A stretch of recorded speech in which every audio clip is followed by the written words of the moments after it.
pemirsa, bertemu lagi bersama saya Boru Naga. Apa kabarnya semua pemirsa pada hari ini? Semoga semua pemirsa dalam keadaan baik-baik saja ya. Baiklah pemirsa, di video hari ini saya mendapat satu video ya mengenai ada ibu-ibu ya yang bekerja di Arab Saudi, tapi dia sudah pulang ke Indonesia. Ini saya akan ceritakan sepenggal info yang saya dapatkan. Jadi beliau ini mantan TKW yang pernah bekerja di Arab Saudi. Tapi beliau mendapat keseksaan yang cukup perit sehingga mengakibatkan mata beliau ya ibu ini buta. Tapi kenapa ya dari Arab Saudi bisa ke Singapura begitu kan? Jadi kita akan dengar kronologinya langsung dari ibu ini. Ada wawancara antara sepertinya kedutaan ya, pihak kedutaan begitu. Jadi soal tanya dan jawab lah. Kita akan dengar bagaimana kronologi yang sebenarnya sehingga ibu ini dari Arab Saudi bisa ke Singapura dan kenapa bisa pulang ke Indonesia. Seperti apa? Yuk saksikan bersama-sama. Kalau boleh tahu Bu, kenapa Bu Sukim waktu itu yang belum subscribe tolong di subscribe ya channel ini. Waktu itu saya pertama pun juga gimana sebagai apa itu TKW itu ilegal, saya pun juga nggak tahu karena waktu itu juga saya waktu ya gimana lah ngubungin yang lebih cepat gitu sama temen gitu. Ya saya pun nggak tahu gimana nasib. Terus pertama majikan juga baik sih, terus saya selesai itu apa majikan sudah nggak membutuhkan pembantu lagi, terus saya kerja ke tempat orang lain, tapi saya nggak pulang dulu, terus kembali lagi ke agent saya yang dulu. Perlu kalian ketahui bahwa sebenarnya Bu Sugiem ini pernah kerja di Arab Saudi kurang lebih selama 13 tahun dan kerjanya itu secara resmi dan semuanya baik-baik saja. Kemudian berangkatlah ke Singapura, itu bos yang pertama itu baik ya Bu. Terus apa yang terjadi ketika Ibu kerja di majikan yang kedua ini? Waktu itu pertama tuh baik majikan, terus lama-lama itu berubah ngatur dalam kerjaan, tapi saya juga nurut. Oh, majikan yang terus sama. Waktu itu saya tuh ke kamar kalau ke kamar mandi saya disuruh tunduk karena saya itu lupa karena satu hari lebih dari 20 kali saya masuk ke kamar mandi, setiap habis megang benda satunya itu disuruh membersihkan tangannya. Suruh membersihkan tangan, harus cuci tangan dulu, cuci kaki dulu baru pegang benda lain. Karena waktu itu masih COVID ya. Iya. Terus waktu itu ada COVID pun saya nggak tahu bahwa itu COVID gitu. Pokoknya yang pentingnya bersih gitu kata majikan. Sampai buta gitu ya. Terus saya tuh lupa gitu, celonong aja muka saya kelihatan di kaca. Terus jarak beberapa, terus saya dipanggil, Bro. Selama kerja di majikan yang kedua ini, Bu Sugiem dipanggil oleh majikannya itu Beruk sama Babi. Jadi majikannya ini adalah orang Melayu. Kamu tadi ngelihat kaca gitu. Maaf mem, mungkin saya ngelihat atau enggak saya lupa, kata saya gitu. Ya kamu tadi ngelihat nih, hidup kamu tuh orang miskin, sebagai cuman pembantu gitu. Saya beli kaca itu buat anak saya, bukan buat kamu, buat muka kamu yang kayak Beruk gitu. Terus gitu juk-juk, terus kepala saya dipegang gitu, terus mata saya ditempelingin gitu. Habis itu ditempelingin terus ngambil handphone, pakai mukulin kepala mata saya itu dipukul di sini, maksudnya ya, terus kepala gitu semua sampai podo benjol. Terus ngambil gantungan beberapa biji sih, gantungannya juga yang hanger ya, tebel hanger. gitu, gepeng tuh tebel gitu. Tapi beberapa biji itu nyampe podo patah. Sekaligus mata saya yang sebelah kanan terus langsung buta gitu. Berarti saat kejadian itu mata kanan Bu Sugiem ini langsung nggak bisa melihat ya, hanya gara-gara salah melihat ke kaca. Ya pokoknya apa yang saya pegang tuh salah. Misalnya kalau ngelap ya itu, misalnya ngelap barang lantai ngepel gitu ya, 1 kali sabun 4 kali 3 kali bilas gitu. Tapi nggak boleh banyak, harus 4 lantai atau 2 lantai gitu. 2 petak gitu loh. Tuh nanti kalau misalnya saya agak kayak lambat juga dipukulin, cepet juga dipukulin. Kalau cepet suruh ngulangin lagi, kalau nggak dipukul gitu.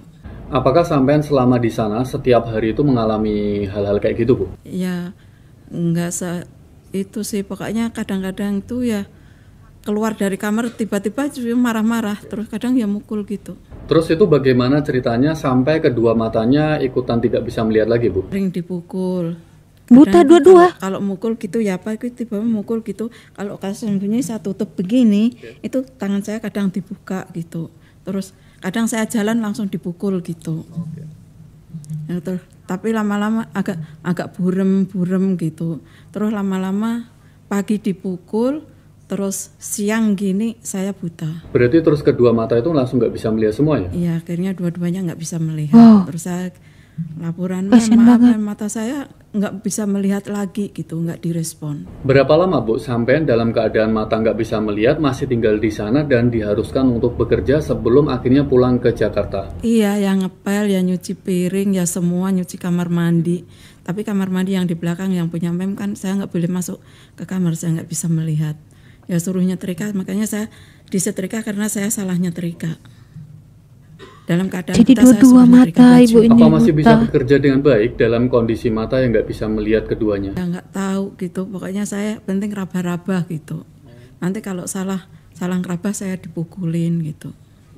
Salah pegang gitu, saya dipukulin gitu. Kenapa sampai nggak berusaha untuk melawan majikan, Bu? Kalau saya bilang aduh aja tambah dipukulin lebih berat Pak. Aduh, kasian banget nih. Saya aduh gitu atau saya nangis gitu saya dipukulin lebih berat Pak. Kalau saya pernah bilang aduh gitu nangis mah mulut saya dipukulin sampai berdarah. Jadi walaupun saya sakit gitu ya saya tetap bertahan gitu. Sadis banget ya. Saya disetrika juga saya diem gini, kalau saya aduh takut ditambahin gitu. Berarti kalau kena panasnya setrika itu sampai nggak boleh bilang aduh gitu ya? Ya saya nggak berani mau bilang aduh karena takut ditambahin gitu. Karena saya kalau dipukulin gitu ya, saya bersuara itu malah ditambahin dipukul gitu. Selama situasi itu sampai nggak boleh keluar gitu? Nggak bisa. Saya mau nulis-nulis atau mau lempar surat siapa tahu ada yang baca gitu, nggak bisa Pak. Nggak ada itu pulpen atau kertas gitu, nggak ada. Saya nggak boleh pegang benda karena kamera itu yang di dapur itu ada 3 gitu. Berarti ada CCTV di dalam rumah dan juga diawasi ya sampean ya? Ya diawasi di HP. Dari HP. Oh, Yang CCTV yang bisa dipindah-pindah gitu dilihat sama HP. Jadi majikan tuh selalu ngawasin saya di HP itu, di kamar. Jadi saya kesalahan tuh kalau misalnya saya kerja nggak suka gitu ya, majikan langsung keluar langsung marahin saya gitu. Selama sampean dalam kondisi yang tidak bisa melihat kedua matanya, apakah sampean juga masih sering dipukuli, Bu, sama majikan perempuan? Iya, Oh, kasian. wah, sering kali dipukulin waktu saya nggak bisa melihat. iya. Karena Parah saya ini. kalau megang itu kadang nggak bisa pas gitu. Kalau boleh tahu, Bu, siapa nama majikan sampean waktu itu? Umi Kalsum binti Ali, Suaminya? suaminya kurang paham namanya. Setahu saya pas saya karena saya nggak paham, pernah ada orang kirim air itu ke atas nama apa? Atau ada surat itu namanya Ahmad. Ahmad? Siapa ya? Ibrahim atau Ahmad gitu. Udah lupa ibu ini. Terus bagaimana ceritanya kok sampean bisa pulang ke Indonesia nih? Kok majikan ngizinin sampean pulang ke Indonesia? Saya waktu itu beberapa kali saya minta pulang nggak direspon, walaupun saya sudah dalam keadaan buta, karena saya nggak tahu harus gimana jalur supaya saya bisa keluar dari majikan itu. Terus saya punya tiba-tiba hati saya terketuk. Terus saya bilang, kata saya kalau mata saya begini kena sihir gitu. Terus anak majikan tuh katanya takut. Ya udah kalau saya kena sihir mau berobat ke pesantren gitu. Terus majikan saya ngerespon, katanya iya kalau kamu mau berobat ke pesantren saya pulangkan, saya usahakan gitu. Terus dalam hati saya mengucapkan alhamdulillah ya Allah, kata saya gitu. Terus beberapa hari kemudian saya diajak ke ke dokter. Tes waktu itu ngecek bisa pulang apa enggak karena dalam keadaan buta gitu. Terus pertamanya tuh waktu itu cancel karena takut saya nggak bisa jalan, kata majikan. Terus saya diajak sendiri. Terus barang bisa saya ngelihat, terus itu diurus-urus bisa. Terus saya dipulangkan itu. Ya dipulangkan sendiri majikan ke bandara. Setelah itu diantar katanya juga ke nanti bandara saya ya? kalau nyampe ke Jakarta gimana, kamu tenang aja, nanti pokoknya ada yang ngurus nyampe kamu ketemu keluarga kamu gitu. Apakah majikan laki-laki juga melakukan yang sama kayak majikan perempuan, Bu? Enggak. Istrinya aja Istrinya ya? aja Ya, ternyata. terus waktu itu pas saya dalam keadaan bengkak semua, majikan laki cuman saya sambil lewat gitu ya, majikan laki ada di dapur lewat gini, itu kan yang kamu pilih gitu. Maksudnya apa, Bu? Apa itu Majikan maksudnya? laki-laki bilang kayak gitu ke sampean? Ya saya nggak tahu Iya. kenapa apa yang saya pilih. Memang ada orang mau dipilih digebukin kan Iya, nggak iya, mungkin. benar. Iya, betul. Ya kita kan namanya tenaga kerja, kita usaha sebaik-baik mungkin, sebersih-bersih mungkin kan tetap kita usaha, namanya Betul. namanya pembantu disuruh majikan. Kalau boleh tahu, Bu, waktu itu gaji sampean berapa tuh? Waktu itu gaji sama majikan ini $600. Dolar Singapura Terus ada ya? uang up $90. Waktu sampean pulang ke Indonesia, apakah ada bantuan dari pemerintah Indonesia sampai sampean tiba di Bandara Jakarta, bahkan sampean tiba di rumah nih? Nggak ada. Oh, oke. Iya sih. Pemerintah nggak tahu itu. Mungkin karena nggak Iya, lapor karena ya, juga Bu ya? majikan juga ngulanginya nggak tahu gimana caranya kan. Waktu itu saya dengar itu pas ngedrop-ngedropnya COVID. Nggak, jarang ada pesawat. Jadi masih baru banget ya? Jarang penerbangan waktu itu. Sedih ya pemirsa. Tapi ibu ini awalnya dia bekerja selama 12 tahun ya tadi ya pemirsa di Arab Saudi. Habis kontrak, tapi dia tidak pulang langsung ke Indonesia, malah beliau mencari alternatif untuk mencari kerja ke Singapura, walau itu dengan jalan ilegal, menjadi ilegal di Singapura begitu kan. Dan penyiksaannya memang sangat-sangat dahsyat ya, sampai buta begitu, dua-dua matanya sampai buta begitu. Kalau dibilang untuk lari, setahu saya di Singapura itu jarang rumah yang kebanyakan rumah apartemen, kondo seperti itu, rumah-rumah tingkat begitu ya pemirsa, jarang rumah landed macam itu. Nggak mungkin lah ibu ini bisa lompat begitu ya.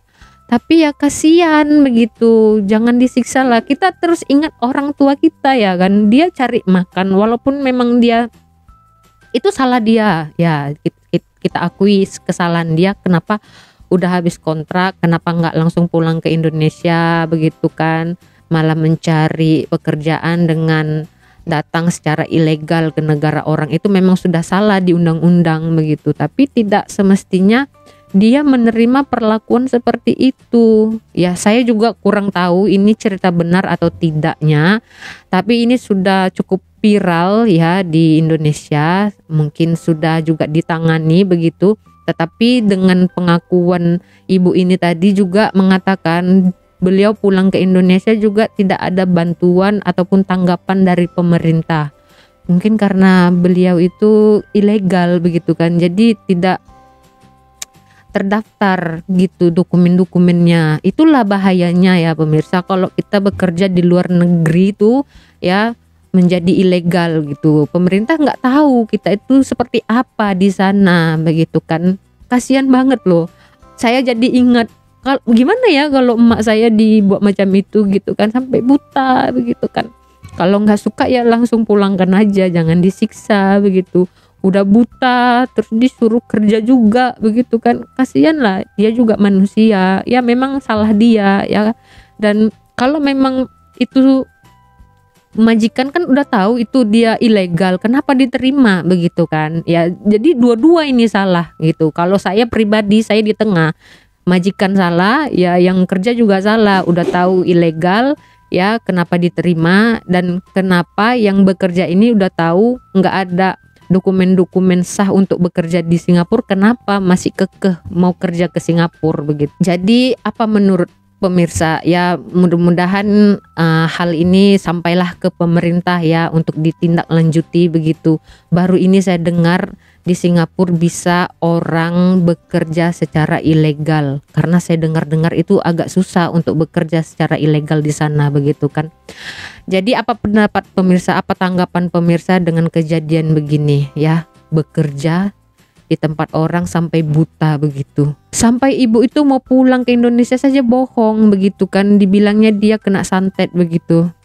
Kasihan ya, jauh-jauhlah dari keluarga kita ya. Ini untuk pelajaran untuk bersama ya, janganlah kita bekerja secara ilegal kemana saja Ya, usahakanlah kita itu bekerja secara legal agar kita terlindungi oleh pemerintahan di negara tempat kita bekerja dan juga negara kita sendiri.